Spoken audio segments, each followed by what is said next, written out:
What's up, everybody? Welcome, welcome, welcome. Happy Thursday. How you doing? It's the Lore Games. I don't know, Ramel, like you don't we were just talking about it. Ramel was just like, yeah, could you get maybe someone to do the announcement that's, I don't know, not your voice?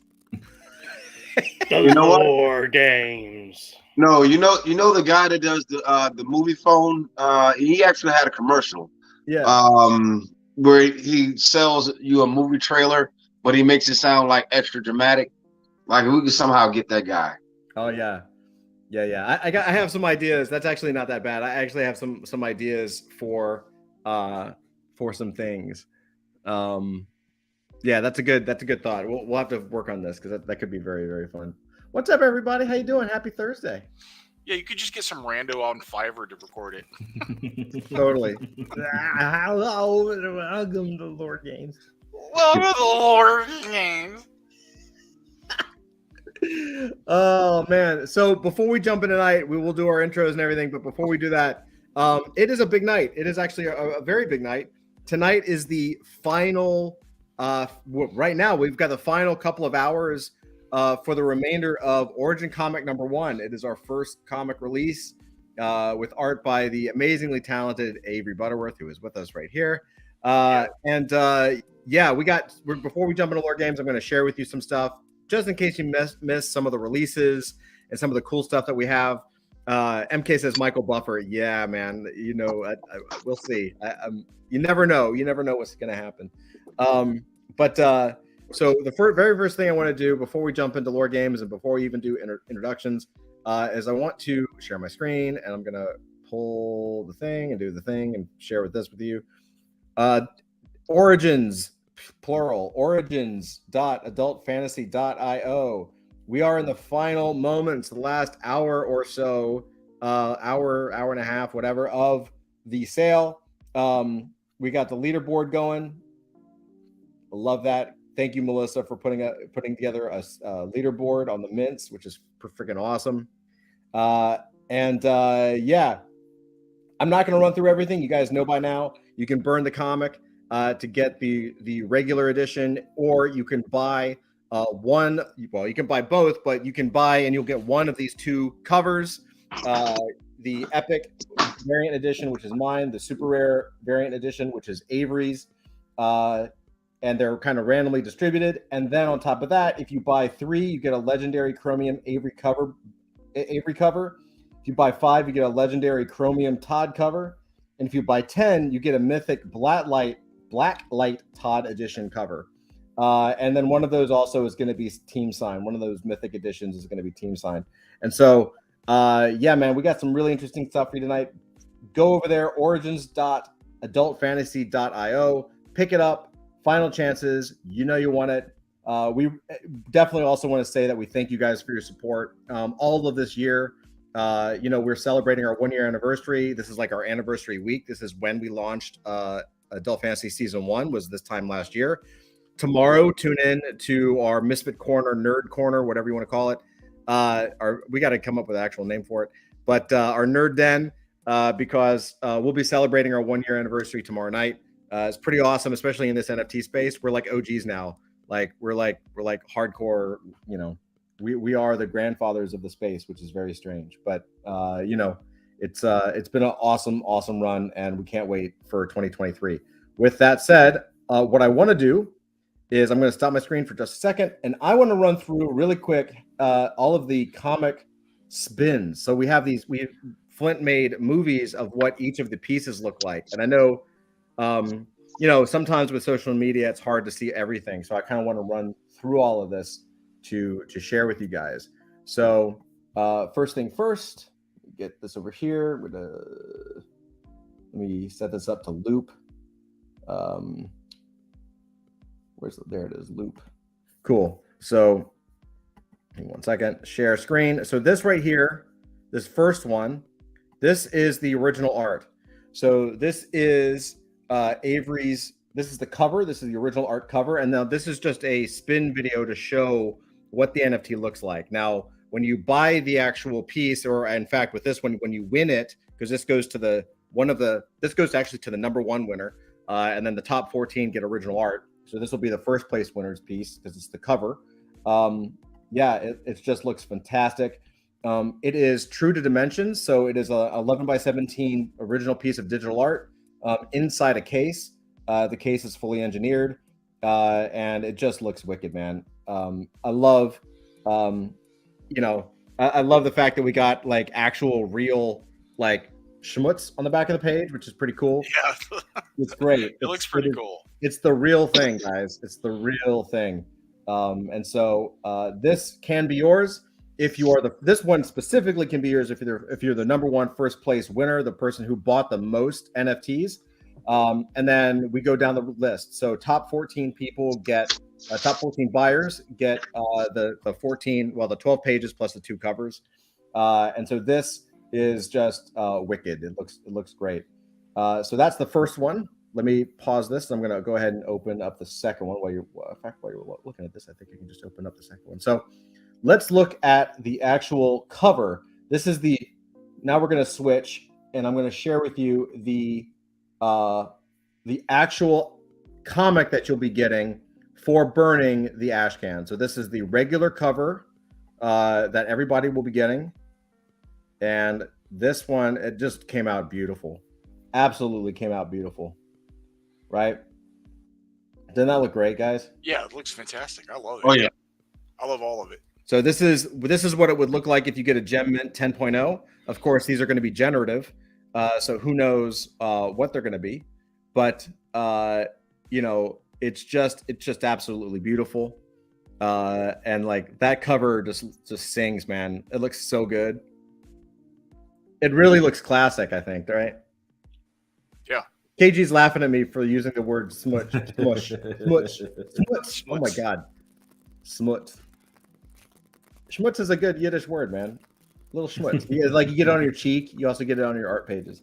So this is exactly what you will be getting.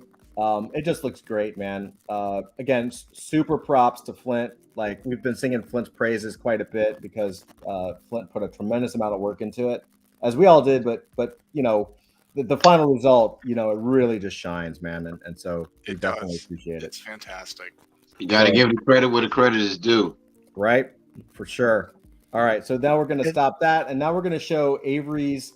This is going to be we call this Origins 1A. This is the first variant cover. This is the Butterworth edition. It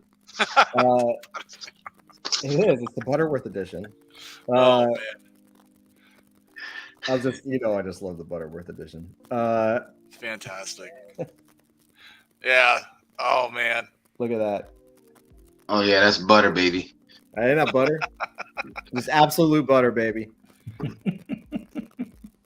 Look at that. Look at that cover, man. Come on.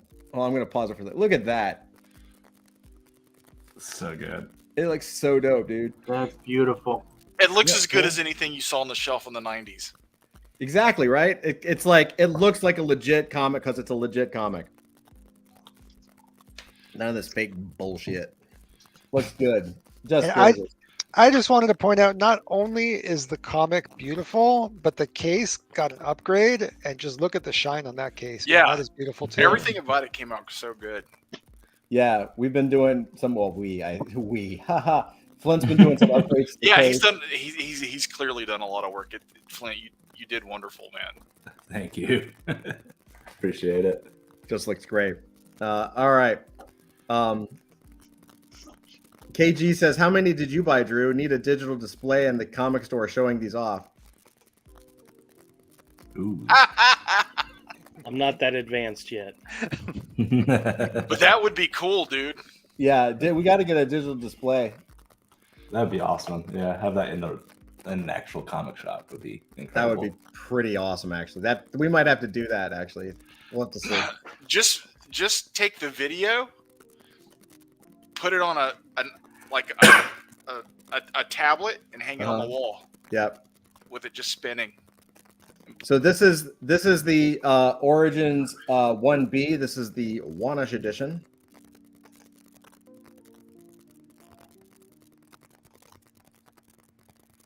Man, look at that cover. I know, I like it. I love it. I'm pretty happy with the way the cover came out. It came out really good. I like that change you made to the background color. Thanks. Yeah, it just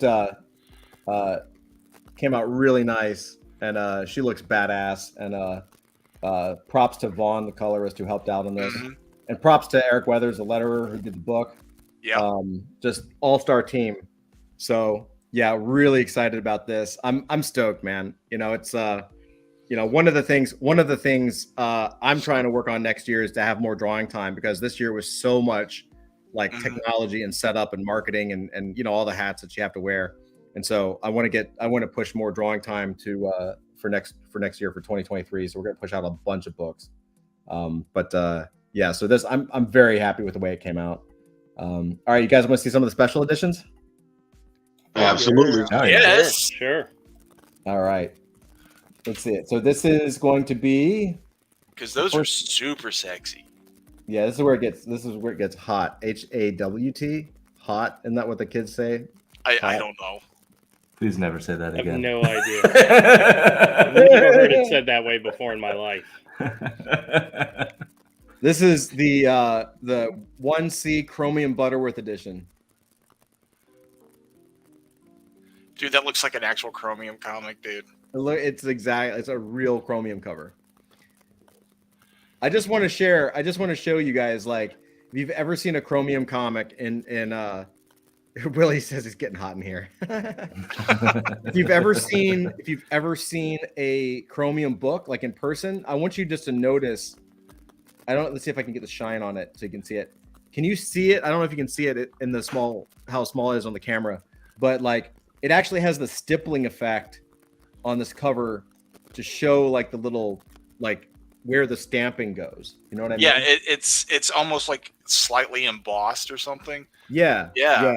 It's The like a Chromium's- slightly embossed, but when you touch it, it's actually smooth. It's a weird effect on the covers. Yeah.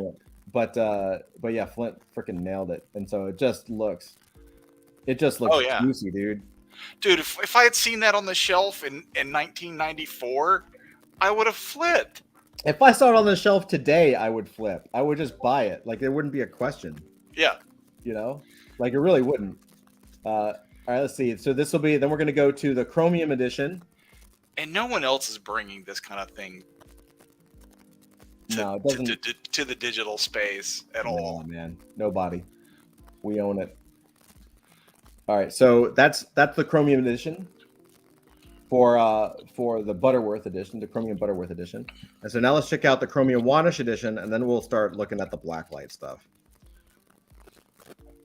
So this is the Chromium Wanish edition. Dude, she looks dope. The reflection just looks great, man. The chromium effect is just so Yeah, good on it.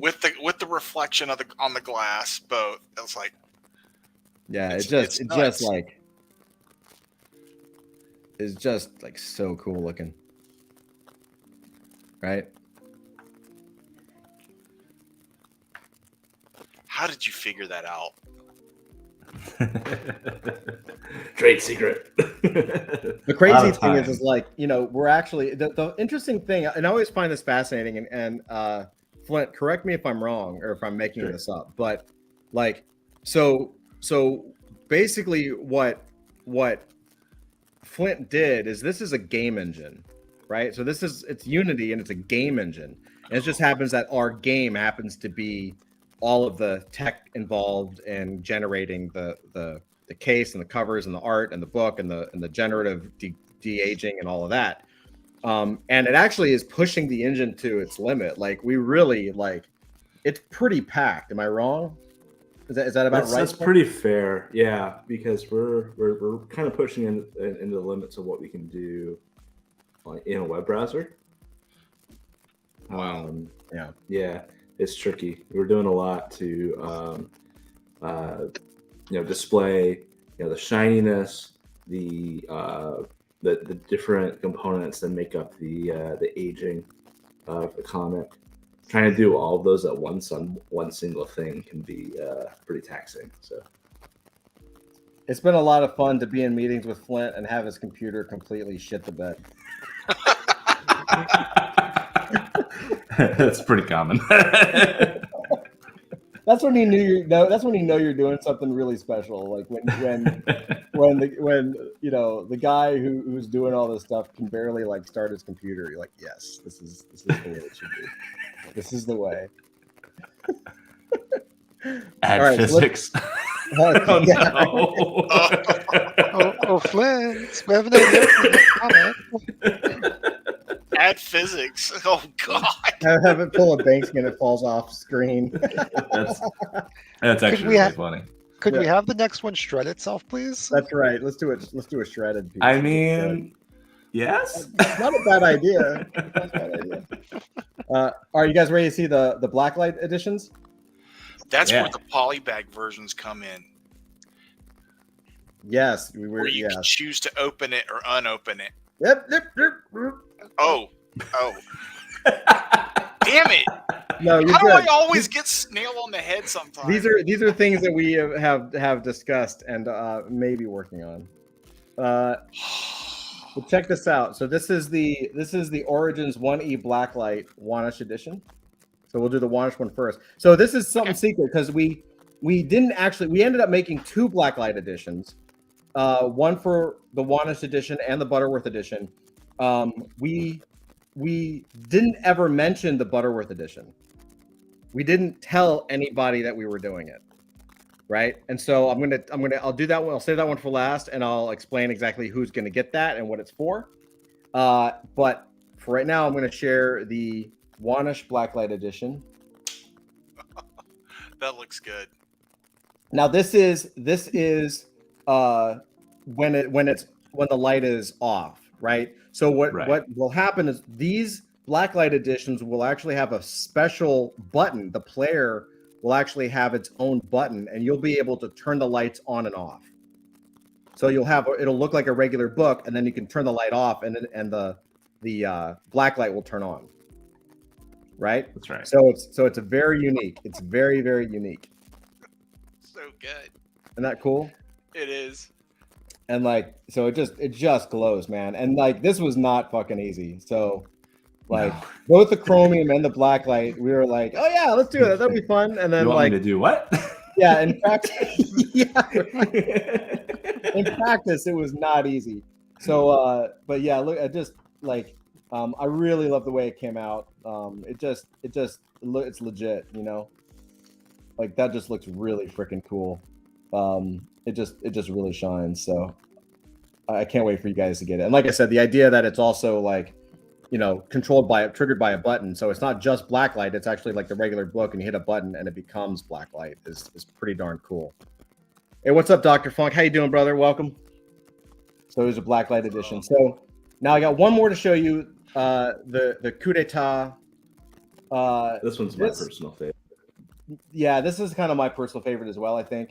This is the Origins 1F Blacklight Butterworth edition. So we made this, and we didn't tell anybody we were making this. And I'm going to reveal it here in a second. So this cover that I'm about to show you, the Butterworth edition, is going to go exclusively to the top 3 buyers, the top 3 people, the people who actually like went out and hustled and supported us the most. We appreciate you guys so much, and it really does mean the world to us that you support us. That we wanted to do something special. So the top 3 buyers will be getting this very special edition. And this will be the most rare piece we make. We'll make a few more just to have for the vault. I don't know if we'll give team any, but we'll have a couple for the vault. But this is going to be the rarest thing. And so I'm stoked. It just came out so good. So this is the Butterworth Blacklight edition. And it just sings, dude. Honestly, dude, it sounds like you should, like we should be playing on a soundtrack of 70s psycho rock when we're watching that. Right? With Alice Cooper. Right? It just looks so good. So like, I'm just let me push it right here. Like it just looks so good. Those colors just rock, man. It just glows. Isn't that cool? Oh man. So I wanted to give props and a big applause to everybody here and everyone that helped make the book, and like Lore Games people and chat and community and team. Like everybody came together to do this. Like this, I think one of the things that I want to get put across to people is that like this isn't something that's ever been done before. And what I mean by that, I'm not even just talking about the technology. What I'm talking about is like, you know, look at how we made this. Like all of us came together. This book is a direct offshoot from what we did from playing lore games, right? Came up with lore games, got some ideas for Devoid, put it out there, came up with some questions, gave it to the community. They answered it. That informed the writing, that informed the dialogue.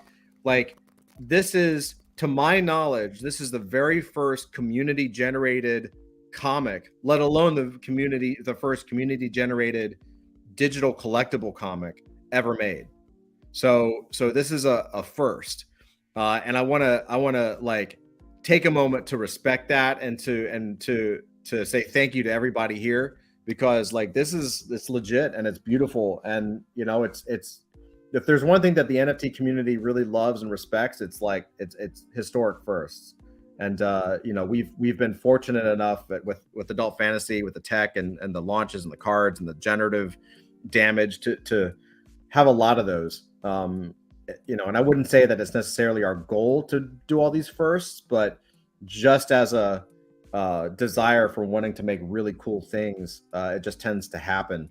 So I just want to say thank you to everybody, and yeah, man, like I cannot wait for the reveal, and the sale will be over tonight, and I can't wait for everybody to have these in their hot little hands, man. So thank you guys. Pretty cool, right? Yeah, dude, I love it. Oh yeah, awesome. Okay. All right. So with that said, thank you guys for letting me chew up time with that. We've been dropping these, and I know like with social media, it's kind of hard for everybody to find and see it and all that kind of stuff.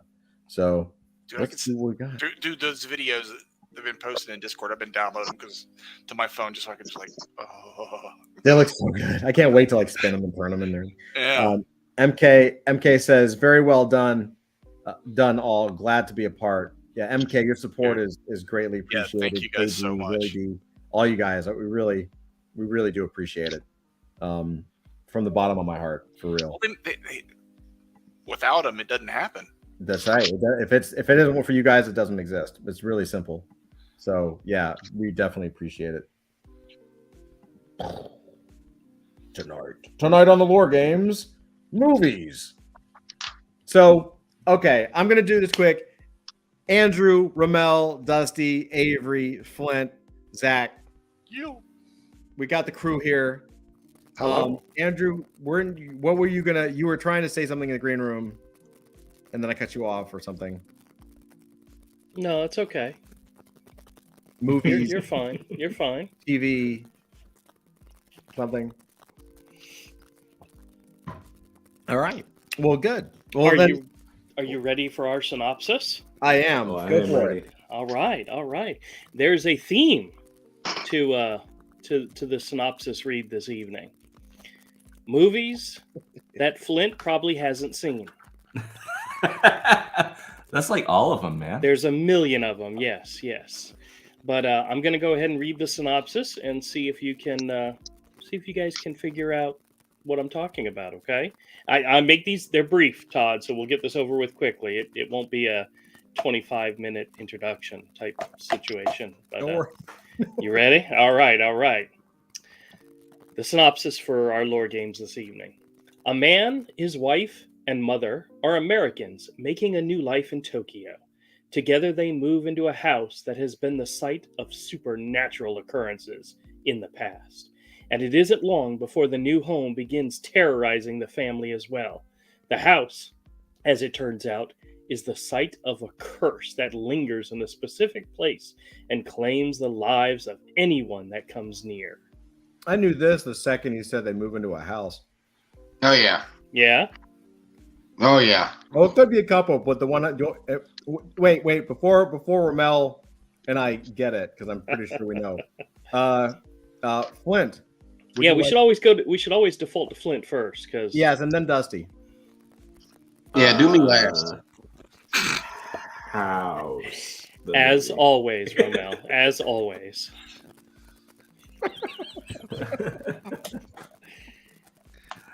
Yeah. No, I know it is. It's that movie with the house in Japan and the people that move in. Yeah, that one.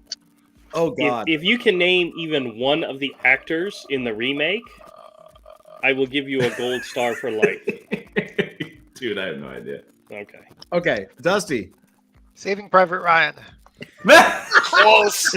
Dude, don't steal my good ideas for next time. Zach, do you know? Do I know what?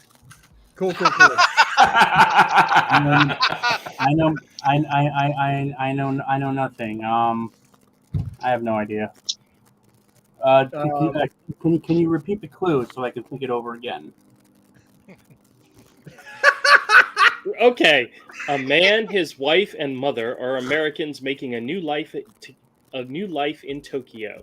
Together they move into a house that has been the site of supernatural occurrences in the past, and it Ring? isn't long before their new home begins terrorizing the family as well. Is it The house? Ring? What's that? Is it the Ring? No, close though. That would have been my guess. The Very house, as close. it turns out, is the site of a curse that lingers in a specific place and claims the lives of anyone that comes near. All right, so I'm gonna go. Go ahead, Sorry. Drew. Let me just give you a little bit of advice. Yep. I despise horror films, so my knowledge of them is, I'm like, Trust me, I understand. I've never even seen this I mean, movie, to be I mean, honest with why I you. love horror movies. They're the best. So I was gonna say, I think I'm wrong actually, but I know I'm in the ballpark. I was gonna say Amityville Horror. Nope. Oh, Which- yes. God, you're wrong. Yeah. Romel, you know what it is? Yeah, I know what it is. I really want to smack time for that, miss. What? Well, okay, go for it, Ramel. The Grudge. That's right. Yeah. That's right. Good Oh, job. nice. Oh, And wasn't Sarah Michelle Gellar in the remake? Yes. The American remake of it? Okay. Yeah. I was gonna say House of Wax, just the Paris Hilton version. I was even making that moaning that. All right, now this is one. wait. Willie says Japan, Amityville. I didn't. Did you say the house they moved to Japan? The Yes. house- Yes, Yes. yes. Oh, Yes, Todd. I missed that. God, I missed man, the word yeah. Japan. Yeah, I just got family, house, horror. I was like, well, Amityville Horror. This is the All Grudge. right. All right, now this is one I think Flint could probably get, so give him a chance, okay? Okay. Mm. A sweet boy from a poor family dreams of finding one of 5 Bohemian golden Rhapsody. tickets hidden inside chocolate bar wrappers, which will admit him to the eccentric and Come on. reclusive Yeah, that was chocolatier's magical factory. That's easy. One after another, tickets are discovered by ghastly children. But will the lad find the last remaining one and have all his dreams come true? Okay, so hear me out. Drew, before anyone I've answers never it, seen let me it. ask- let me- It's Willy Wonka. Wait. Zach was saying something. Hold on. Which version? The original version, or the way more creepy and quite possibly I think they both have the same setup. This would probably, Doctor- cover both of them. So, Not Dr. really. Funk is like, come on, bro. See, but one has Gene Wilder, so yeah. Yeah, the other one had Johnny Depp in his in his if he acted like that in real life, he'd probably be on a list somewhere and not allowed to live within like a mile of a school. Mm. Yeah. Creepy. All right. and then you have Gene Wilder who rules. So Flint knew it, even though he said he hadn't seen the movie. So That's right. all right. Last but not least, Wait. next- Dr. Funk says he did see the Primus tour. Holy shit. Oh, where they dude. did the Willy Wonka show. It was insane. oh I wow. bet. Yeah, I would have loved to have that's- seen that. Yeah, I would have loved to have seen that. All right, next one. A Mexican village is at the mercy of a leader of a band of outlaws. The townspeople, too afraid to fight for themselves, hire American gunslingers to free them from the bandits' raid. The professional gunmen train the villagers to defend themselves, then plan a trap for the evil outlaws. I mean, Blazing Saddles. I actually. Oh my God! I know it's not. I know it's actually- not. I 'cause they're actually- making fun of that Western trope. I but- actually edited out one word out of the synopsis because it would give the whole thing away. So Does this movie star Steve Martin? no. Oh, I know the movie you're thinking about. Three Amigos. Is it based Well, on a that's Japanese film? that's the wrong answer that another you one. was thinking about. Oh. Andrew, is it based on a Japanese film? I think the original one was, yeah, absolutely. Probably, yeah. I know It it sounds like a Okay. Kurosawa setup, but like freaking a Western.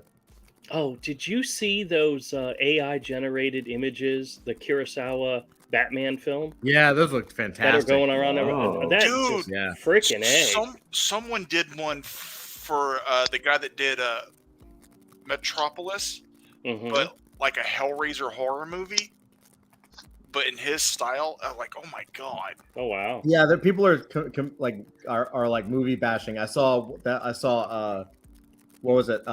What if Wes Anderson did Aliens? Yes. Oh, yes. I saw that one. Yeah, that was pretty good. Really? All right. So, Flint, do you give up? Yep, tapping out. All right. The word that I took out of the description was actually the number. It said Not Seven Samurai. they hired 7 American gunslingers. Yeah. The Magnificent Yeah. Seven. The Magnificent That's right. Seven, which the remake, the most current remake with Chris Pratt and what's his name, was actually pretty good. I enjoyed it thoroughly. I haven't seen it. What was good. pisses me off is I've actually seen that remake. Really? Yeah. and I thought it was like, I wonder if it's that one movie that that one Western That movie one you saw. is basically based off of like Seven Samurai, from what I understand. I like Yes. how Dusty Yeah. got out of it by just remaining quiet. And I couldn't remember what the name of the thing I was. just keep my head down, yo. Dude, All right, back to the lore Way to games. be. All right, everybody. Our story involves a honest, decent, good, outstanding police officer by the name of Nathan Ranger. Nathan Ranger is a good guy who solves crimes and recently is thrusted into the spotlight after he took down and arrested a notorious bad guy. He became brought to the attention of a secret organization that came to him with a top secret mission to infiltrate a corrupt prison system, and also not only to figure out the secrets behind this corrupt organization, but to also solve the mystery of his own father's murder. Unbeknownst to him, when he goes into the prison, it's a complete and utter setup. The group destroys his life on the outside, leaving him with no choice than to escape from the prison and redeem himself, redeem his father, solve the crime, and get out alive. That's the main goal. Get out alive.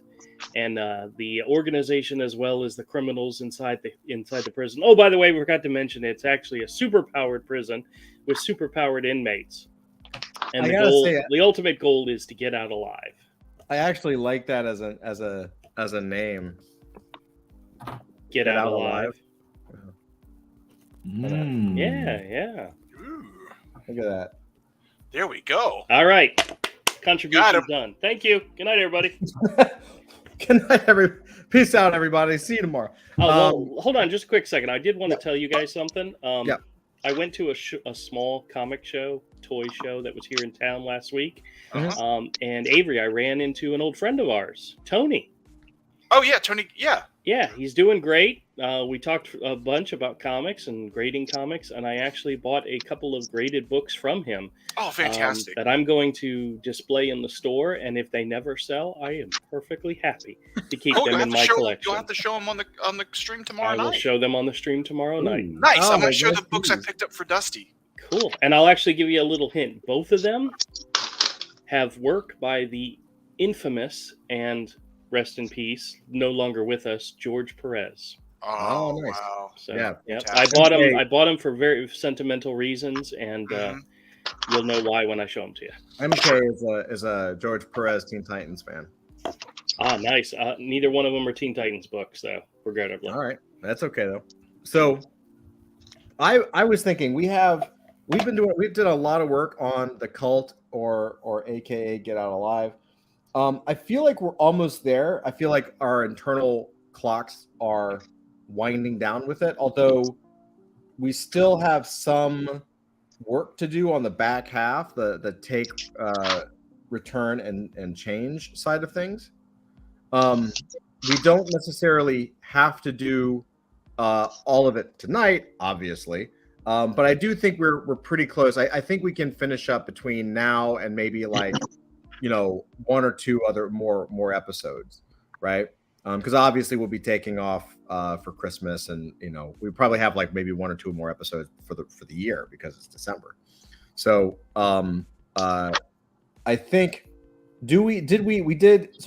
last time we hopped in here, we worked on our Captain America type character, Richard Baggs. We did the warden. We've got the psychiatrist. We've got I think it was, and then of course we've got Cobalt Fox and the main characters in the story. Was there anyone else that we needed to cover that we haven't kind of done a little story circle for? Did we need to do? Did we do the story circle for the psychiatrist? We have the psychiatrist. Okay. How about the prison guard? The prison guard. We do not have at least the head. We have the warden. We do not have the head prison guard. Okay, yeah, he's going to need one. Yeah, good call. I knew there was one we were missing. All right, let's see. So I'll do you. Well, have any of you guys seen the Shawshank Redemption? Flint, have you seen the Shawshank Redemption? Love it. No. Flint? Dude, Clancy Brown in that movie is literally what I picture. Exactly. Oh, yeah. He's basically a petty tyrant, but his power comes from who he works for, not who he is. All right, Avery, imagine this look for this character. Mm-hmm. I want to give him some part of a backstory. Mm-hmm. What if he used to be what if he's a retired supervillain? Now what if he looks like Solomon Grundy? Oh, Matt, okay. merge Clancy Brown character with Solomon Grundy. Yeah, That's what I imagine this guy looks like. Sure. Yeah. Just big, like stone white face. I mean, I originally when I was thinking of him, I was thinking of Tombstone from Spider-Man. Okay, yeah, that works too. Make him like humongous. Yeah. Make him intimidating. Make him one of the characters. Huge upper body, little legs. Yes, but make him one of the characters in the prison that doesn't have a power dampener. That's one of the reasons why he scares the shit out of everybody. Mm-hmm. Is that not a fantastic character? Isn't that something you would draw? Yes, this is good. Thank you once again. Let's even where's name my him mic? Clancy. Just kidding. Let's even name him Clancy after Clancy Brown. Oh shit! Yeah. See how many Is people would know. Cley? Is that how you spell Clancy? Yeah. Oh, who the CLA. hell is Colin? Nice. Yeah. Is anyone going to ask me if I've seen Shawshank Redemption? Have you seen Shawshank Redemption, Dusty? Why, yes, I have, like 3 times. No way. I wanted to watch it one night a couple of weeks ago, and I wanted to watch it so bad, and I don't know where my physical copies are. I just watch movies on my phone at night, so I just went ahead and bought it again on Amazon. It's a really good movie. Yeah. It is an awesome movie. Hey, start doing a Twitch stream, and you can have movie nights where everybody in the audience who has Amazon Prime could do watch-alongs. Yeah, we did a watch along before. What we do is we use Dusty, what's it called? Watch Party, I think. Watch Party, because you can, and what we do is we invite other NFT communities together. So like just to get a big group of people together, like a full movie theater. It's pretty cool. We're gonna be doing that. We need to do that. We did it once and like just got really busy, but it was awesome. So we need to do more of it. At least one night a month, do a watch along. Yeah, for sure. I agree. Talking about like something like a Mystery Theater 3000. Kinda. It's basically you've got the movie, and then you can do there's chat, and then I think there's also Dusty. Was there voice or was it just chat? I can't I think remember. there was video chat as well. Yeah, the you video put your, chat. So you can your video do on the side. right. You can do, so some people pop in a video chat, some people just chat in the comments, and then you're also watching the movie. So it's kind of like this. It's just that it actually plays video better, you know. Because it's sometimes like StreamYard skips for some reason. Yeah. Maybe we should plan to do that next Thursday. We could do that next Thursday. Going into the break, you know. Sure, I like that. That'd be fun. MK says an MST3K with this crew might be fun. Yeah. Especially if it's a really good, funny, messed up movie. Something Yeah. like, Death to Smoochie or Oh yeah, we actually have a database. We have a list that we put together. yeah. Of like, All the Dead movies 2. that I haven't seen. basically, it's like No, I think with this group, it would have to be something in the sci-fi fantasy space. So maybe like Deathstalker, yeah, Ator, Yor, the man from the future, Ice Pirates. Yeah, Beastmaster. Ice Beastmaster Pirates. was the one we watched. That was the first one we watched. Yeah. Oh man, Sword and Sorcerer. Yeah. Oh, yeah. That's on our list. Well, you might as well pull out Willow while you're at it.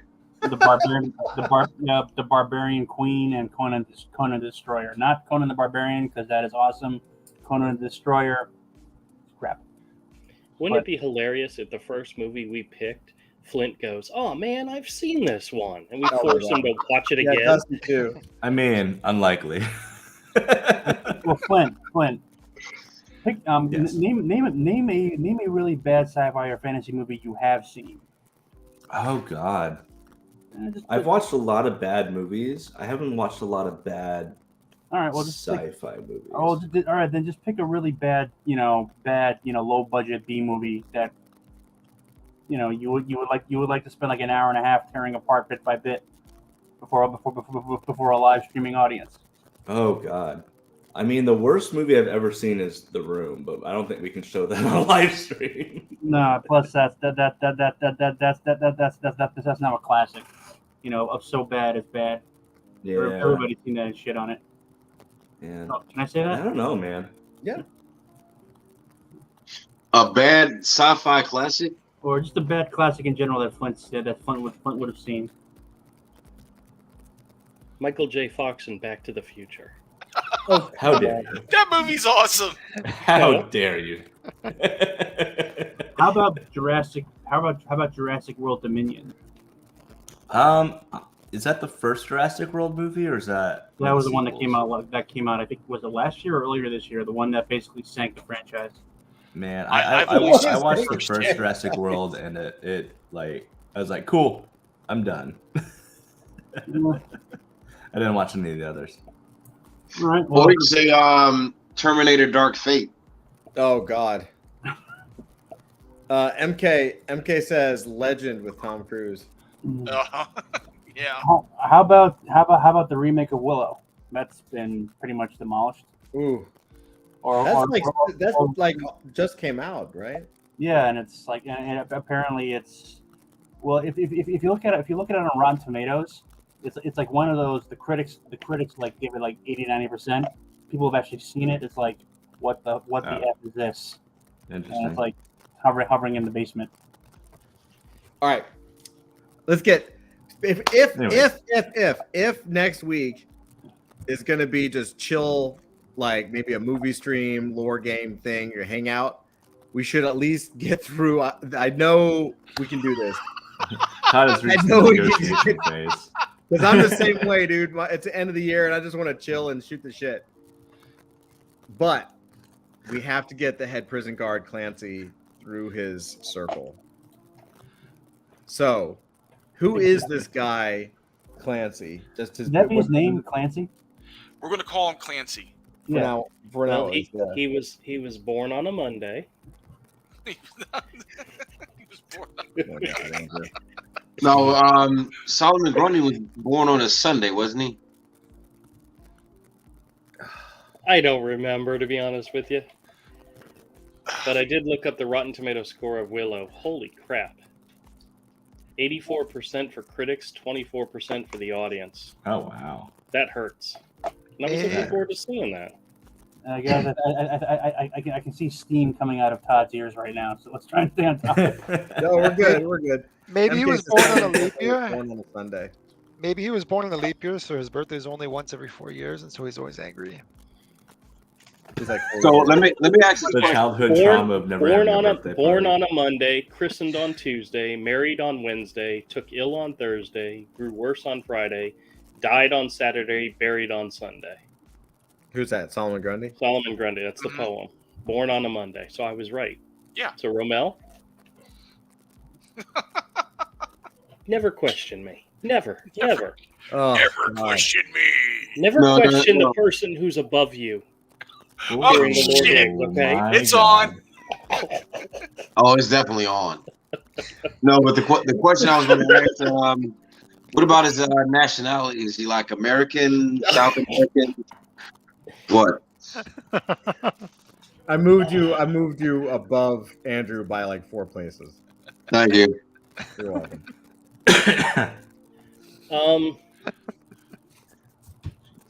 So is he? So if he's like a Solomon Grundy Tombstone, Clancy Brown type, like he,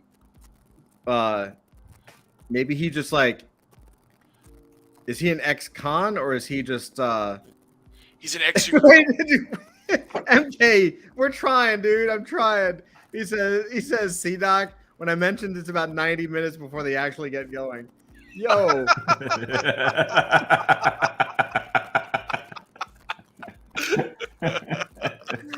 I'm trying. Not man. always, but Not always. Just the last 2 weeks.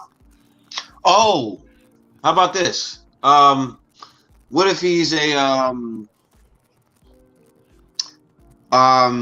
he's an experimental failure to where he was a hero, but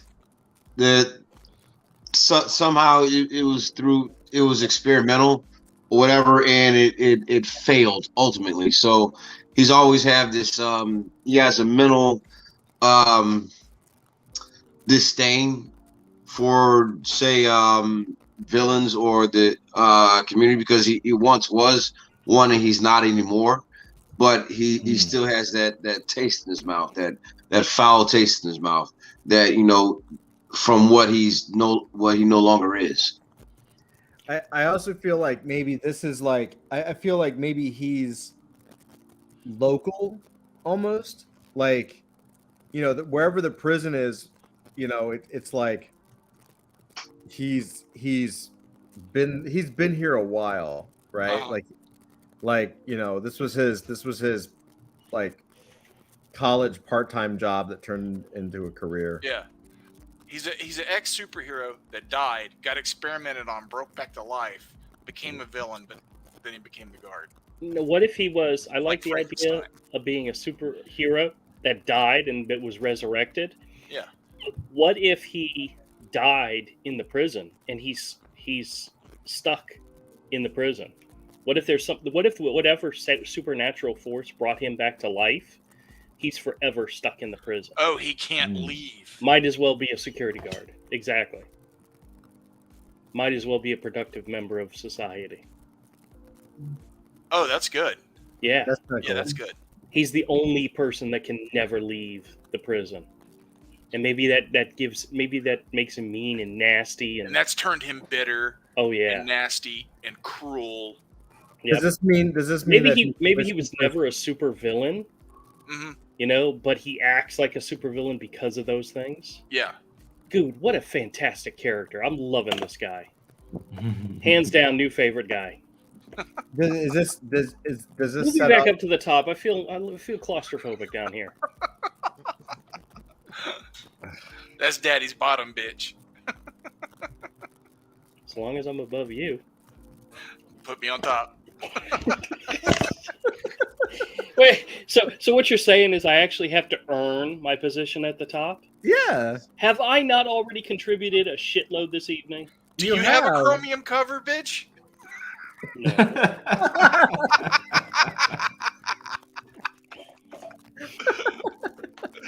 You're going to have to get a wallet first, Andrew. This What's is that? true. Isn't there? You probably don't You're, know it, Todd. Andrew's the only person in Web3 that doesn't have a wallet. Isn't there like a show? Romel would know this, like on a sports center or something, where they have a whole bunch of boxes of people talking, and every time they make a point and they get a point or something, and at the end they move them around based on who has the most number of points. It's called Pardon the Interruption. Yeah, okay. I Where knew it's a panel, and it starts out by 4. And what it is, whenever somebody makes a relative or valid point, they're awarded points. So at the end of each round, whoever has the least points is eliminated. Yeah, I love it. That we should add that to the lore games. Yeah, we actually. It's really funny you said that, Dusty. Have we talked about this? We have. Like, yeah. So we will talk about this because I think it's a good idea. And instead of like kicking people out to where they don't come back, you just put them in the green room until the next round or something like that. Yeah. You just kick them out. Yeah. And the best part about all this is that Todd's a little busy, like, running the documents and stuff. So that means I control the points. That's true. That's true. Someone has to control the points. But at the end of every single round, it would just be me and Romel talking back and forth. MK says everybody earns their way on the human centipede length. Ha! Oh no. Human centipede too. Oh, I'm so sorry, Dusty. I just farted. Did you smell that? Sorry. You being below me and all?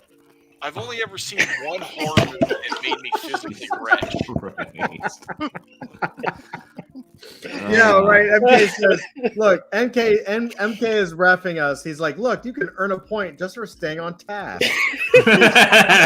We're lost. We're done. So I like that he acts like a villain and that he can never leave. That's pretty dope. Yeah, I think that's really good. Yeah, I like that. So that's who he is. What is his need? What's his actual need? Like, what's his internal, external? Maybe somebody has told him that somebody in the prison can let him out. Maybe it's the whole solar mannequin thing that there's that legend.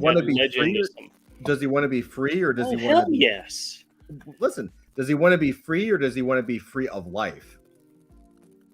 Oh, does he actually want to be able to die? He's already died. No, but does he want it? Yeah, that's Listen, he's been in that prison for so long. Maybe his family's gone. Everything he's had before he was this is now gone. He just wants to die. I mean, theoretically speaking, like most of the prisoners, what if he's, because he's resurrected, he's basically immortal? Yeah, like undead. Right? So check this out. He's resurrected, and let's just say he's immortal because he's basically like a zombie, right? Like not zombie state, but basically, he's already dead. So in a weird way, he's actually like more of a prisoner than even all of the prisoners, because most of the prisoners are going to get out, right, with time served or whatever, and then worst case scenario, you've got lifers, but they get to leave upon death. This guy can't leave ever. Exactly. What if this character is we're literally describing a combination of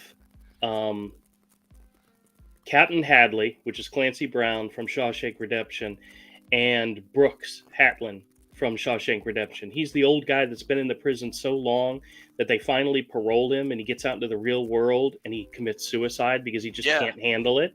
Mm-hmm. This character is literally a combination of both those together. He's afraid to leave the prison because if he leaves the prison, he could die forever. Being in the prison keeps him alive. Right. He's got a fear of actually leaving the prison. What if actually leaving the prison is what he thinks will kill him forever?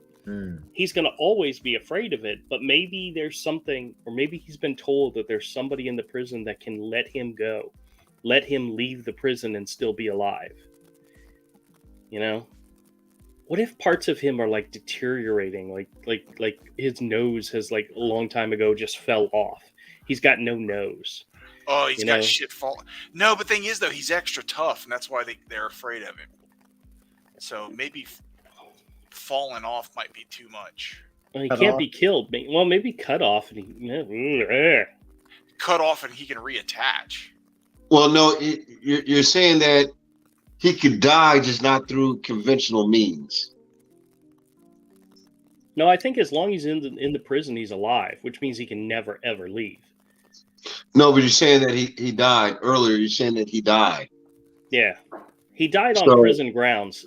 He was doing something, and he died on prison grounds, and he's stuck there. And some supernatural thing brought him back to life, but he can't ever leave the prison or the prison grounds. Maybe it was something connected to the primordial that brought him back to life and kept him alive. And maybe one time he actually did try to leave, and he had a heart attack or cardiac arrest or something as soon as he crossed the threshold of the prison, and they brought him back in, and he was brought back to life. Maybe he's tried it before. Maybe he's tried it several times, and every time it kills him. He literally cannot live outside of the prison. What a tragic character. MK needs a reminder, he says. Did we still have a quote-unquote power underneath the prison, or did that go away? I think ultimately it's there, but because we talked about the psychiatrist looking for something in the prison, on the grounds of the prison. I mean, the prison probably goes much deeper than anybody knows. You know, it's built on top of years and years and years of stuff. You know, I think the primordial is supposed to be under there eventually, right? Yeah. Actually, what do you think about this? If you take borrow elements from remember that movie 1408? Oh yeah. What if it's something like that where it's like he can never leave. He's trying to leave, but in any effort he makes, he's right back in the prison. Like whatever door he believes is going to lead him out only redirects him deeper into the prison. So maybe the prison itself is like a living thing, like purgatory for him. Yeah, it's his personal purgatory, something like that. MK says use the power that's underneath the prison to tap into to restore his life, so it's influencing him. Like maybe it's the primordials. There's like a primordial spark that's actually like controlling him. Maybe. Or some villain used that on him. You know, tapped into that and used that on him to curse him because he beat the hell out of him or something. Ooh, what if it was the Seeress that brought him back to life? Maybe not only is he a guard in the prison, maybe he's a guard of the primordial. I mean, what if he has that deeper connection? Maybe he doesn't even know it. He's there to keep people from finding the primordial or to keep the primordial safe. He's like a what do I call it? He's like the Silver Surfer to Galacticus. He's a herald. He's a herald of the primordial, even if he doesn't know it. He is. What about this? What if his say his soul is held captive by something or someone, and with the body and soul separate, like he's able to walk around and do whatever, but without that soul part of him, well, he can't die and he can't leave the prison. So his soul is held captive there for whatever reason, and because it's separated from his body, he can never die, and he can never leave. So he's trying to reconnect with it, but no matter where he turns, he's always turned away from it. Something else we need to consider, part of Nathan's story is Nathan's going to kill him in the end. He's got to find a way. Ooh, what if giving him back his soul is what allows him to leave or allows him to be alive again, and then Nathan kills him? Oh shit! And frees him, and maybe it's a good thing for him. But maybe that's shit. Remember how we said Nathan has to cross that. He has to cross that line that he can never come back from again, and that's actually murdering somebody. What if, in doing so, to the security guard, not only frees the security guard, it puts him in a better. I really still like. I like the idea. Does something to give the guy back his soul, then so he can kill him. Right. And kills him. I like this character so much that, remember the idea of part of Cobalt Fox's power is that the people that he kills, their spirit is with him forever. This guy can be one of those characters in his mind, constantly messing with him. Yeah. Oh, because I'm liking this character enough that I'd love for that to happen. I'd love to be able to do more with. So it also becomes a power set he can emulate. Say this one more time. Just listen to the recording. No. No, the whole idea with Nathan is there's going to be a point in time where Nathan has to cross a line he can never come back from. That's right. And he's got to kill somebody. And That's we right. originally said it was going to be the Captain America guy. Well, what if the Captain America guy and the security guard? One of the things I proposed with him is that the security guard is on the verge of killing Cobalt Fox, and Nathan kills the security guard in order to save Cobalt Fox's life. Right. And then we switched it around and said, well, Cobalt Fox is going to die, and Nathan's going to be responsible for it. That way, Cobalt Fox and the Captain America personas are with him as he escapes from the prison and goes on to the next chapter. Then we named him Fortunate Son. Fortunate Son, yeah. Mhm. But I'm liking this prison guard character enough that I'd want to include him too, but he doesn't necessarily have to be included. But I think ultimately the end of his story is his own death. Somebody's able to maybe the psychiatrist has his soul like locked up or something. You're talking about the prison guard. Yeah, the prison guard. What if when Nathan breaks into her office or whatever and steals whatever it is that's supposed to, the gem or whatever it is, maybe he also finds the security guard's soul. Maybe he doesn't know what it is, but by releasing it or returning it, it makes the prison guard alive again, to where if he does die, it's for good. It restores his mortality. Yeah, maybe that's a gift. That's something that Nathan can do for the security guard. Maybe the security guard, no matter how mean and nasty and ugly he is, maybe because he was once a hero, he still has a little bit of virtue in him. And granting him a permanent death is a thank you. I mean, there's going to be a point in the story in which Nathan, as a villain, can help a person by killing them. Maybe that's one of the ironies of and he has no qualms about doing that. You know, I don't know. I think this is I like this character, even if he is mean and nasty and evil in a way. That he could be a strong enough character that in the end, if he died, everybody would be okay with that. The readers would be okay with that. Nathan would be okay with it. Even he'd be okay with it. Right. I mean, psychologically, you have to approach that psychologically. Like maybe like you said, originally he was good, but no matter how much good he did, it's like evil always prevailed. It was like a cycle, just a nonstop cycle, and there was actually no true. It was never really fulfilling to him to be a hero because there was just no end to it. Maybe being brought back to life is like a strong guy scenario. You guys remember Strong Guy from X Factor, right? Yeah. His body is constantly growing. His muscles are constantly being rearranged, and that's one of the reasons why he's so strong. But he's also freakishly abnormal in size. And there's one issue in which he revealed that he is in constant agony. And Yep. everybody's like, well, you've always got a smile on your face. You're always happy-go-lucky. And he's like, yeah, I know. I have to. That's how I battle the pain. He is constantly in agony. So maybe that's what this guy is. His entire life being stuck in this prison, he's in constant pain. He cannot escape it.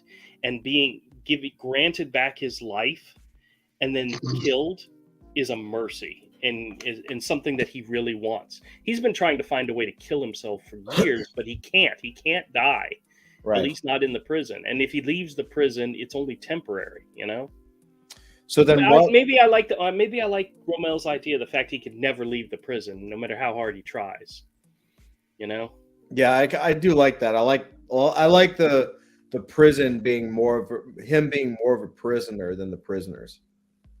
Right? Yeah, it's almost without a soul. It's like the prison is like a supernatural prison. Like I said, like he's trying to figure out a way to leave, but he just can't leave. No matter what he tries to do conventionally, he cannot leave. Come on, I deserve to move up at least 2 spots. I mean, Dusty and Flint haven't said a word. I mean, come on. Oh, You guys know I love you. Come on. there you go. There you go. I promise not to fart on you, Dusty.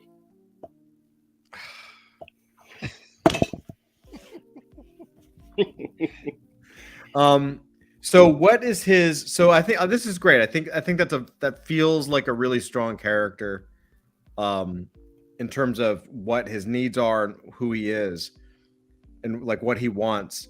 What is his unfamiliar situation? Where does he go? What is his unfamiliar arc? Like, what's his hero? He enters, obviously, like for Nathan, the unfamiliar situation is the prison, but what is the unfamiliar situation for the prison guard? It could be emotional. So no, that's easy. He's been stuck in the prison so long that he's literally become the bad guy. He's the bad guy, and something in him tells him he needs to help Nathan. He's going to do something good for Nathan. Maybe he doesn't know why. Maybe he doesn't know exactly why he needs to, but Nathan's the one that's going to find his soul, release him, and then allow him to have a permanent death and to be totally out of pain and be able to move on, to go into the... Maybe he knows maybe when he died as a superhero, he knows there's an afterlife. He knows there's a better place, but he was dragged back into his body and his soul was captured, and he knows there's a better place out there, you know, but he can never get it because he doesn't know why, maybe, but he knows in his heart that he can't ever be free. And Nathan is the one that's going to help him get free. it's not going to be a nice thing. He's going to force him to get it. If he's turned into the bad guy, like, well, maybe the change you're turning him into it sounds like you're turning him into a sympathetic character, whereas before he was like, I want him to become a sympathetic character, you know. He was like but before he was kind of more of the enforcer, right? He was like an actual like dangerous person. Put yourself in his shoes. He's a superhero who has all these mass powers, the strength and these abilities, and he dies. Somebody took him out when he came to this prison, and now he's stuck there forever, and he can't leave, and he's in constant pain. And maybe the pain has made him forget that he wants to be free. You know, maybe he's just going through life doing what he's doing, you know, and being that badass MFer, and he's a thorn in everybody's side, you know, because he has nothing else. He has nothing to live for. He has nothing to, you know, there's no reason for him ever to do anything. So he becomes the bad guy. That's his go. He went from a hero to a villain, and now he's I think that's okay. So his search is that he's searching for his soul. But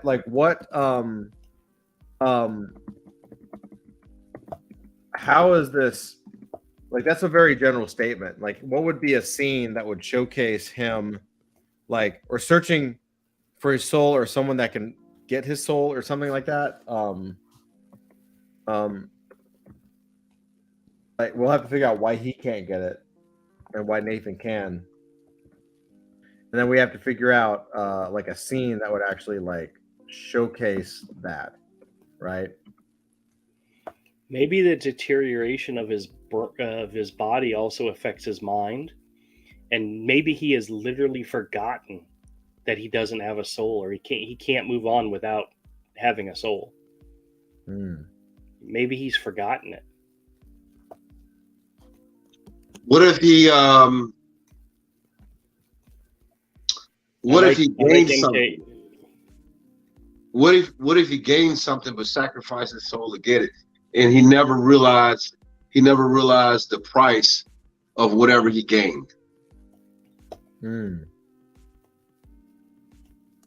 I kind of like see... in order to gain something great, you had to give up something just as great, which was his mortality.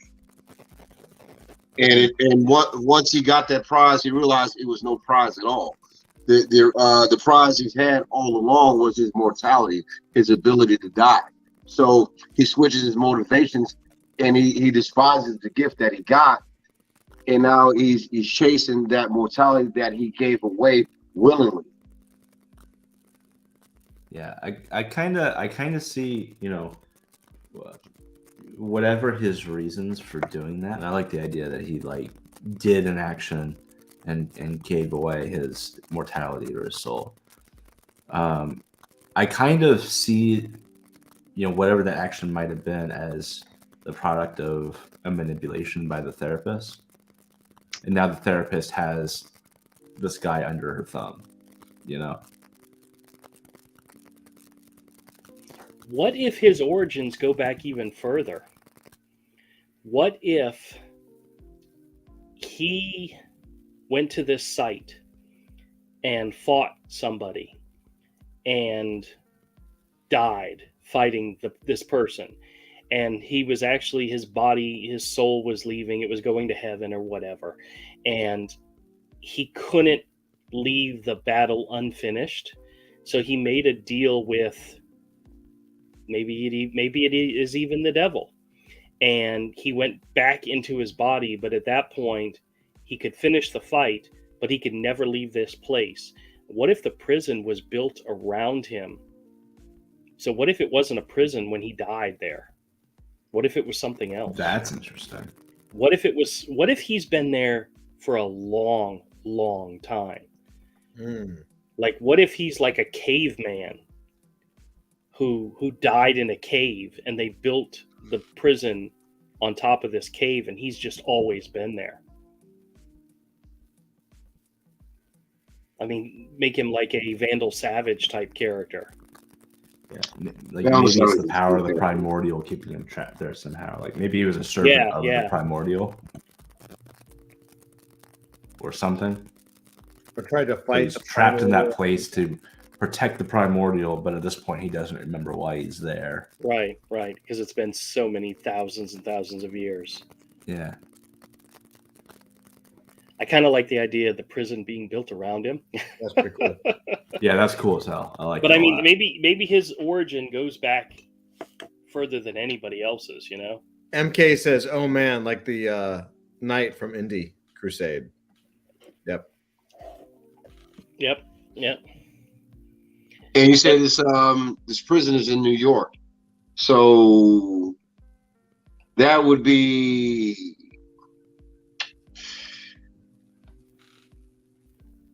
That would date back before New York was New York, and that would have Native American origins to it. Right. Ooh, what if this was at a time in which, like, Manhattan was part of the mainland, and the battle that he fought is what separated Manhattan from the mainland and made it into an island? That's cool. Yeah. Whatever battle he had is what cracked the land and you know, cracked the This would predate Native Americans. Oh yeah. I want to say, what if he was what do you call him, a shaman or whatever?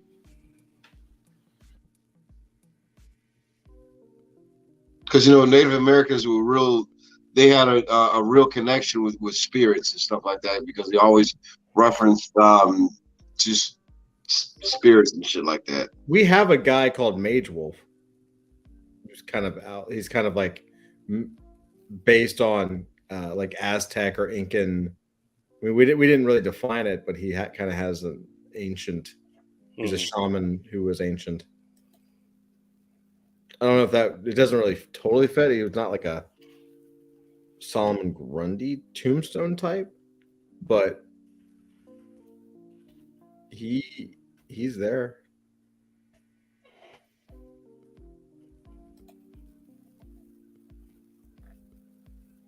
That's interesting.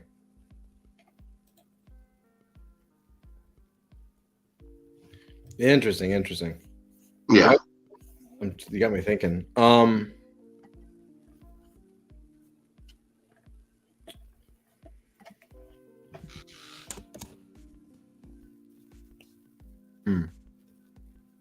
So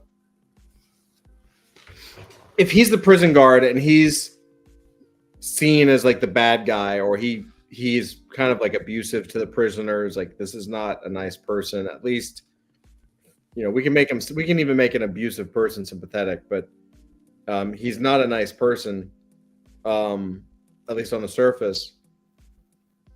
What is the setup? Like, where is his soul?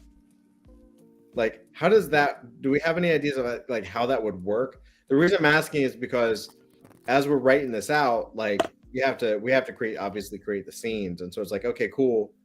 Something has to happen for him to discover that Nate either has his soul or is the guy to find his soul. And then there's got to be a scene or two.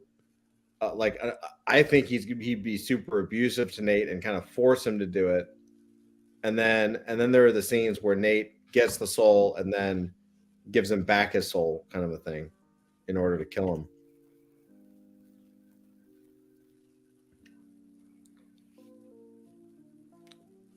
MK says old school Wendigo. Yeah.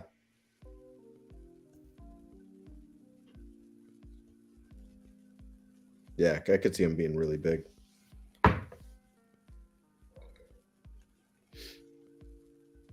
We also could do the scenes next time, like if we wanted to, because you know we do usually give ourselves one evening of like character, like what we're doing now, basic character development, and then kind of figure out the shots. I was trying to think why or how the psychiatrist would have his soul. Right. I mean, maybe she finds it, you know. What if she thinks it's whatever it is that's going to release the primordial, and it has nothing to do with the primordial? Maybe she doesn't know it. Oh, didn't she have that pendant? Yeah, but maybe, I mean, there's multiple things she needs in order to bring about the primordial. Yeah. Maybe someone's soul is important.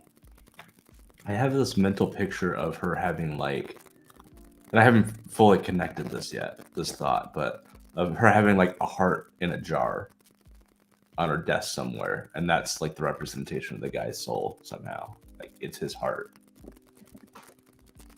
Maybe she is part of the group that were like the collectors. You know, maybe she's part of an offshoot of the people of, remember the original four brothers, the four. One of them was to go out and collect weapons in order to defeat the primordial if it ever came back. Maybe she's part of a group that's an offshoot of the collectors, that they're actually trying to find things to bring the primordial back.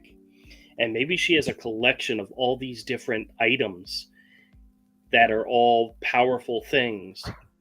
Some of them can help bring the primordial. Some of them have absolutely nothing to do with them. But she's got all these different trinkets, and a jar of something would be cool. A heart in a jar, you know? Actually, what if is well, the soul is too close related to a heart. It could be, but let's say, for the sake of argument, let's say his heart doesn't look like a heart. but it's petrified to. It looks like just an ordinary stone, to where if you saw it, you wouldn't recognize it. Well, what's this? MK Kronos Yep. said, a la Davy Jones. The whole thing that trapped Davy Jones on the ship was that his heart was taken out, and maybe it is his heart that he's looking for, and not his soul. Maybe it's both, and maybe she has it. Yeah, I like the idea of being petrified. Yeah, I like the idea that it's petrified and that you wouldn't notice it as a heart. A heart of stone. Barely. She just uses it as like a paperweight or something. Yeah, super like making it really mundane makes it so evil, and I love it. There is another like a paperweight. There is another object we could use for something like that, and it would relate to the novel. I mean, I don't know if we want to go there or not, but in the novel, when we were Todd, you look like you look really, really sad now. No. I'm thinking. You got me thinking. All right. Yeah. So Todd gets sad when he's thinking. So don't think. Thinking's overrated. It's very upsetting. For Americans, we're not supposed to make Todd sad. All right. No. No. In the novel, there's a jewel and a dagger that, well, not to give the plot away, play a very big role when it comes to the primordial. Right. So maybe that could be the object she has. Kind of like a sense of continuity. Oh, that's kind of cool. Well, isn't that something we already established that she has? Yeah, it's good. But it's not his soul. It has nothing to do with him. Oh. That's why I'm thinking if she has multiple items and she thinks that they're powerful enough to bring about the primordial. Maybe she doesn't realize which ones will actually work and which ones won't. Right. I had an idea once. It was inspired by a Sandman story, in which a cultist type character had to gather all these different, like, impossible to find items in order to achieve a goal, like a tooth from a virgin before on her wedding day or something like that.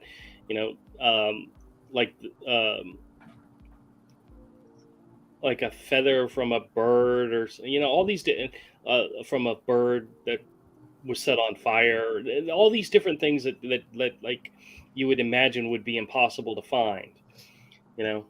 Tooth of a virgin on her wedding day. Yeah, okay. How are you going to get that? I guess you could, but maybe she has all these different things. Maybe maybe her office. Maybe there's a part of her office that's like a. You ever see those movies with like the voodoo queens, voodoo mistresses, where they've got these rooms and there's all this different shit all over the place? Yeah. Maybe that's what her office really looks like. Maybe she's got a room or a cabinet that's just full of all this horrible stuff. Or there's another thing she could have, and again, this relates to the book. It's basically like a ship, but from the outside, it looks like a metallic egg, about the size, just like the size of a coffin, barely large enough for a person to be in. When you open it up inside, it's got a huge amount of space, like a pocket dimension. So maybe that's where she could store stuff. Oh, interesting. Hmm. I also kind of like, at least from a comic or graphic novel perspective, I kind of like how she could have these things really nonchalantly in her office, just like I do with a book, or Andrew does with a shelf behind him. Like, you just have these objects placed on the shelf, like really common, and they just look like weird antiques, but they're but if objects of power. Right, but exactly, and I think it could be cool in the context of a graphic novel or a comic. These are things you don't even have to say, like the fact that she has Primordial's knife. Like if you hypothetically read the novel and then see the knife on the shelf, and the knife fits the description, you have the ability to connect two and two together without having to explicitly having to be like, this was the Primordial's knife. Well, isn't she a descendant of the seer? Yeah. So yeah, she would have this stuff. It's like going into a future villain's throne room and seeing like a shattered Captain America shield and a broken Thor hammer and a crushed helmet from Iron Man, that type of thing. But we'd have to have a lot of stuff referring to like amazing fantasy characters or references. Yeah. MK says he likes it, like the idea of it, just having it out in the open. Yeah. Actually, that actually brings me back to one of the books I got this weekend. What book did you get this week? Oh, is it what you're going to show tomorrow? Yeah. I'll show it to you guys after the show. Well, sure. Well, it's 10 o'clock. We hit our goal. How you guys feeling? I'm digging. Yeah. I'm digging it. Yeah, it's good. Been pretty good. Yeah, man. I think we have maybe like, I definitely think we have like one, maybe two, but maybe just one more session where we could like go through the other story cycle, the little more detailed one, go back. Basically, now that we have the characters, because if you remember what basically happened was we had some of the character stuff down, and we had the main, some of the main big beat sheet points that we wanted to play with from the story circle. And then when we started going into the beat sheet, we got stuck a little bit on the second part of the second act coming back up because we hadn't developed some of these characters yet. And so now that we have some of these characters a little more fleshed out, I think going through find, take, return, change, like going through those pieces will move pretty quickly. It should be a lot easier. Right. So we'll finish up these last components either next week or the week after. And yeah, that'd be great. We can finish off the cult, aka possibly Get Out Alive, before the end of the year, and that'll be volume 2 in the books. And we'll figure out exactly. We'll have to go to community. We'll go to AF community and let us know, guys. Like, what do you guys in chat? Like MK, KG, like Willie, like all you guys. What do you think? What would this be? Should it be a novel? Should it be like a comic, a graphic novel? Like what's the output? Like, what do you guys think this should become? Feel free to leave it in chat now. Also, of course, Discord, because we don't know, right? Like this is all us kind of, everyone putting ideas out there and kind of figuring it out. MK says graphic novel, and Galaxy says graphic novel, and Willie says graphic novel would be dope. Yeah. MK, but to be honest, totally good with you guys, the experts. Yeah, whatever.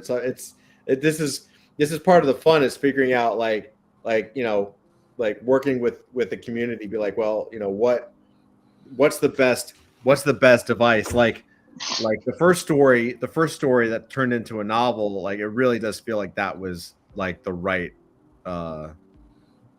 vehicle for it. You know what I mean? And we certainly want to do more novels, like 100%. But I think it also has to make sense. It has to feel like it fits in the flow. You know what I mean? Like the novel should be a series. Like book number 2 should feel like, like it takes, even if it takes place 1,000, 2,000, 10,000 years after book number 1, it should feel like it's a flow. So I'm cool with that. Yeah, we'll continue to talk on it. But yeah, it feels like a graphic novel to me too. But what do you guys think in a Lore Games chat, like, or a panel? Like, what do you guys think? Definitely a graphic novel, or maybe what we could do is break it down into several graphic novels. So instead of like just putting out one big beast of a story, we like put it out like part 1, part 2, part 3. Yeah. Mm-hmm. Yeah. KG says break out the 20-sided die. Yeah, because each segment, even this first part of the prison could be 2 48-pagers to tell it.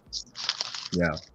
To tell it and not try to make it too dense to where it doesn't flow right. Yep. Because I mean, not that there aren't people who are too guilty of deconstructing their story, where they spend like 5 pages on like a bar conversation. Yeah. but Chris Claremont. actually Bendis is way worse.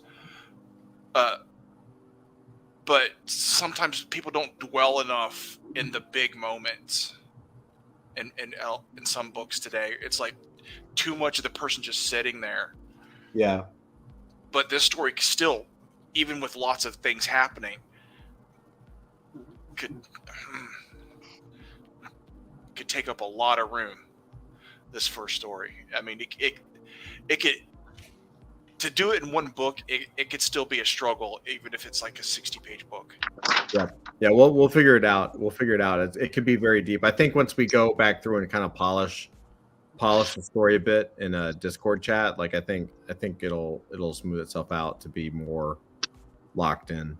It's pretty close, you know. But yeah, awesome guys. I think that's good work for the night. So with that said, final reminder. I know it's after 10. Obviously, we're live, so we haven't shut down the sale yet. But that's what we're about to do. We're gonna get off of Lore Games, and then we're gonna go over and mash some buttons.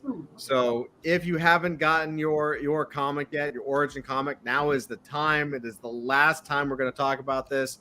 You know, like I said, we're gonna go off air. We're gonna probably reconvene on a stream. Team will reconvene, and we'll start shutting it down. So go get it. Do not wait. Those books are going to be great. The reveal will be coming. We are going to let you know. Well, actually, Dusty, really quick. We haven't talked about the reveal. It's coming ASAP. Do we want to and really Flint too, since you're here. Should we talk about that now, or should we talk about it tomorrow morning? I would say let's talk about it once we close tonight, and that way. Yeah. That way we can all talk about it once it goes. But for everyone listening, like it's coming soon, right? We're not going to make you wait like another 6 weeks or anything. Like it's going to be very soon. Very soon. Yeah. Very, very soon. Very, very, very soon. KG says, "Congrats on that Avery Blacklight, MK." Yeah, man. MK says stalling, LOL stalling, burned a few more. Awesome. Yeah, it's gonna be dope. Cool. We will see you guys tomorrow in the Comic Den Nerd Room, whatever we call it. TBD on the name, but our little nerd room. It's also, again, our 1-year anniversary party, so we'll be promoting that. And of course, Drew and Avery will be there, and hopefully Ramel and everybody else. Everyone's welcome. And MK said, "I bought a few more to protect against the snipe, not closed yet." Awesome.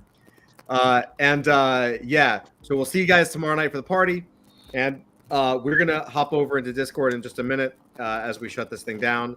So thank you guys so much. We love you. Again, from all of us, team Lore Games, Melissa, who's already, I know, working on the code. We really do thank you guys from the bottom of our heart. I can't believe it's been a year already that we're celebrating. Think about this. We get to celebrate our 1-year anniversary by just finishing off yet another launch. And so that's just awesome. That's amazing. It is. It's really cool. MK, good night. KG, see you, brother. And we'll be talking to you guys soon. Galaxy Rider, Willie D. Absolutely. See you guys in chat. And with that said, love you. God bless. Peace out. Take care of each other.